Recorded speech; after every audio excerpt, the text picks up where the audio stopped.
Oh boy, do we have a lot to talk about after the XFinity 500 at Martinsville, Virginia yesterday. I've just caught the highlights as I always do because it's on too late here in the UK for me to catch live, but oh my days do we have a lot to talk about with this one. This was the penultimate round of the NASCAR Cup Series season and therefore also the final race of the round of 8 as well, and it decided who would go through to the Championship 4. We already knew 2 of the drivers would be heading to Phoenix with a chance of winning the NASCAR Cup Series Championship, and this was to effectively decide the remaining 2 places. But let's go through it, guys. We'll talk about what you all want to talk about towards the end of the video as usual.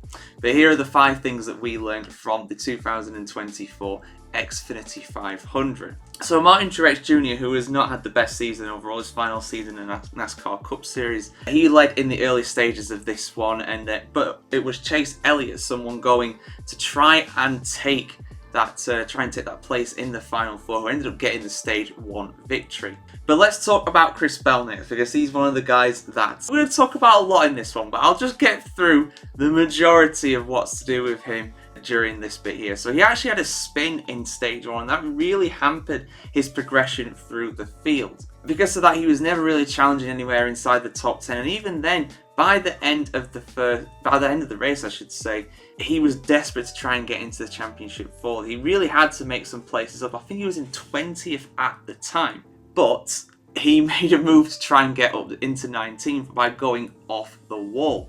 Now, this did work. He did end up crossing the line in 19th and getting through to the Championship 4 thanks to that. I think because of that, he was actually level on points with William Byron, but because of that, he ended up going through because of countback, and the NASCAR stewards were all figuring that out after the race. But before that, he actually got a penalty. He actually got demoted to the last driver on that lead lap, or on that 2 laps down anyway, I should say. And because of that, he's out. He's out, and William Byron and Ryan Blaney have gone through as a result. Very, very controversial penalty. Jeff Gordon was fuming after the race. I could tell. A lot of fans are very annoyed too. I'm going to go into detail about this penalty in a separate video, but yeah, that was the big controversial one really in this one, to be honest with you.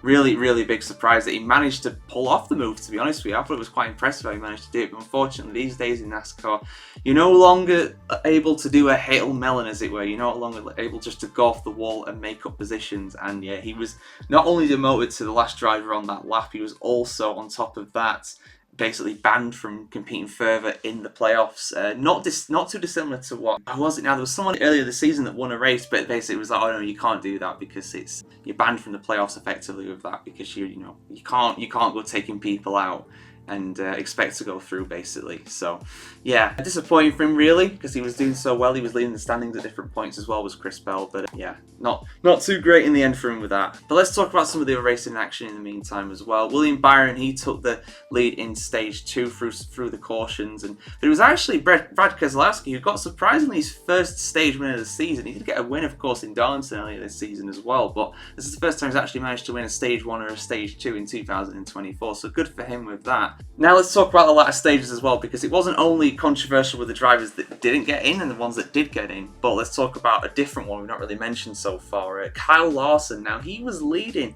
in the latter stages of this in Stage 3 and was looking really good. He was looking clear, but he just seemed to lose pace in the final few laps, and unfortunately for him, that ended up being decisive because Kyle Larson is out of the Championship 4. He ended up finishing down in P3, but it was not enough for him. It was not enough to see him advance, unfortunately. Even with Bell's penalty, you still saw Blaney and Byron go through. Yeah, real surprise. The guy who has won the most races this season. I mean, people, again, are not happy in the comments, and I can see why.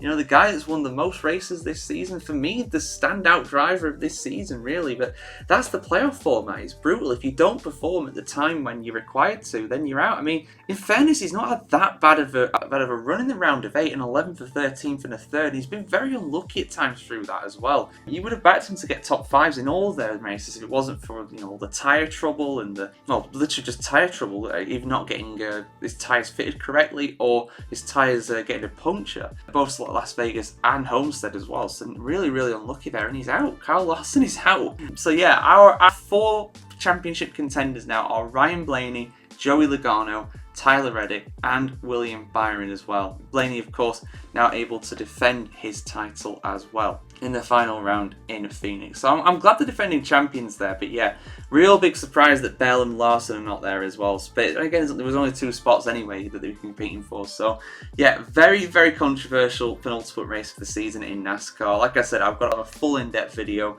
going over the penalty for Chris Bell as well, and whether I believe it was right or wrong as well. I'll have a full video going over that. It'll probably be out around the same time as this one will be as well. But yeah, those are the championship 4. I'll be doing some content in the meantime, building up to the Phoenix round, the season finale in a week's time. And yeah, we'll see you for that one, guys. Hopefully it won't be as controversial, but knowing the 2024 NASCAR season, it probably will be. So yeah, we'll see you soon for some more stock car content very soon here on the NASCARchronicle.com. Like, share, comment, subscribe. Ring the bell as well, and we'll see you very soon, guys. Have a good one.